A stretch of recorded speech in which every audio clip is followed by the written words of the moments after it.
Hey everybody, it's the Bald Man once again, and this time we're going to be talking about fiscal policy and time lags. We've been talking about fiscal policy, uh, namely expansionary and contractionary fiscal policy.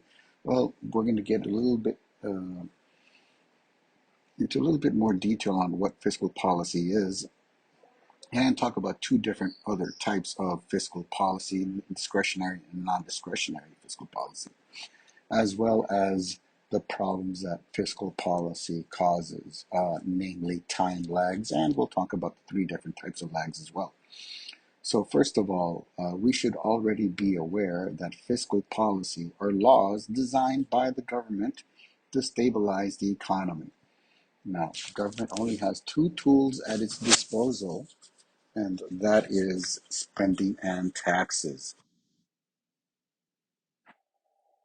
So that basically means those are the only two things that government can do to try to fix an economy, uh, change how they spend money or change how they tax us.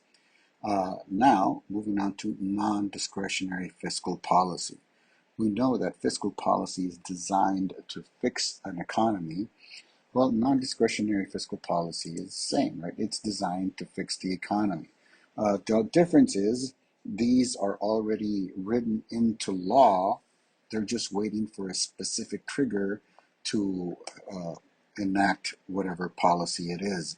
For example, if unemployment is 8%, which is 3% too much, there might be something written into law that says once unemployment hits 8%, the government will automatically spend $200 billion, right? Or if unemployment is 3%, 2% too few, right? We want to decrease government spending or increase taxes, whatever the case may be. These are laws that are already written. They're just waiting for something specific to happen before they take effect.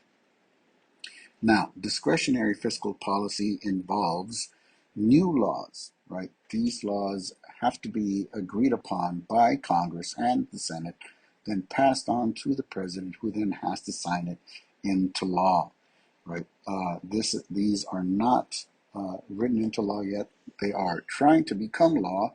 They're trying to become part of the budget uh, to fix either an economy or that's in a recession, or to slow down an overheated economy, right? So discretionary fiscal policy involves new laws. Non-discretionary involves laws that are already in place, but they're just waiting for a specific trigger to happen. And now let's talk about time lags. Uh, I've mentioned in class before that government is notoriously slow and unresponsive, right? So anytime they're going to implement fiscal policy, there's going to be a time lag. We're going to talk about three specific kinds of time lags that we need to know for this class. And the first type of lag is a recognition lag. This happens when the government doesn't want to recognize there's a problem, and because they don't recognize that there's a problem, they fail to address any uh, any issues that we might be having. And since they seem to be to let themselves bury their head in the sand, nothing is going to get fixed until they recognize there is a problem. Um, right? All the administrations want their economies to look good, so they're never going to admit fault, and this causes recognition lags. Then we have administrative lags. These are lags, delays that are created when Congress, they get to sit down and talk about the law before they actually pass it. This is what's going to happen, guys. Uh, the House of Representatives is going to sit down, they're going to talk and argue, and they're going to come together and come up with some kind of preliminary bill. It might take a day, it might take weeks, it might take months. Once that bill is ready, they're then going to pass it on to the Senate.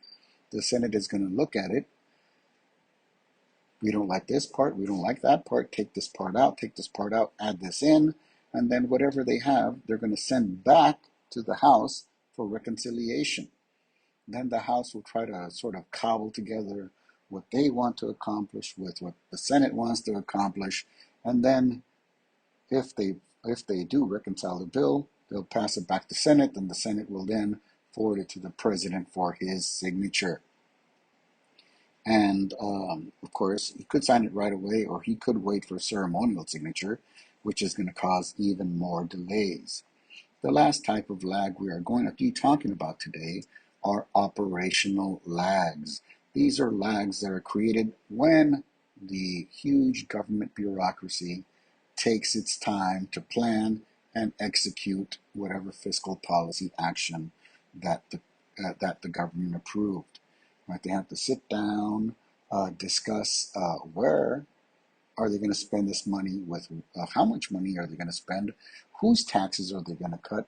All of these things they have to sit down and plan it out before they execute the fiscal policy, and that creates yet another lag.